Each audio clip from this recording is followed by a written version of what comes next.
Making good progress is about assessment. It's about different approaches to formative assessment. It looks a little bit at some of the assessment systems that have been popular over the last few decades. It suggests some reasons why certain aspects of these might not have worked, and then it goes on to put forward some ideas about new assessment systems which could be particularly important for schools given that national curriculum levels have been abolished and it's up to schools to design their replacements.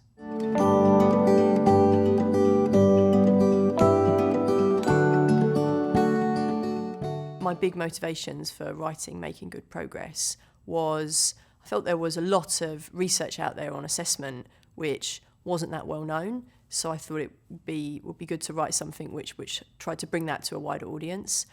Another reason was I could see that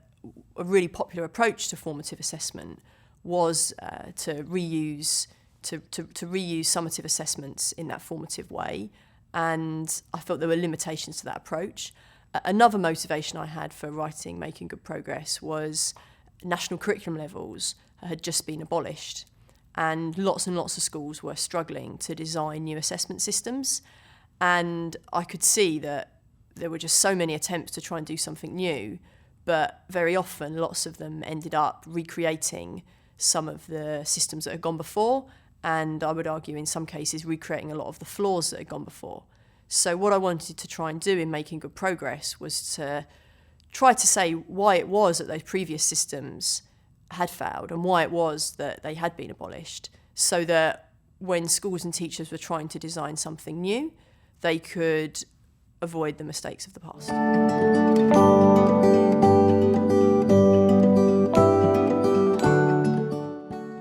I think a research-based approach to assessment and indeed to education in general is absolutely vital, because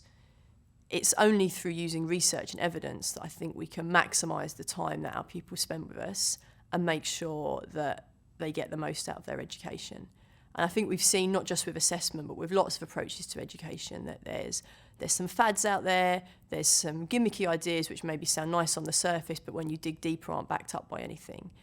So I think it's really important for us to base our assessment and our wider educational ideas on sound research, because it's in that way that our pupils will get the most from their education.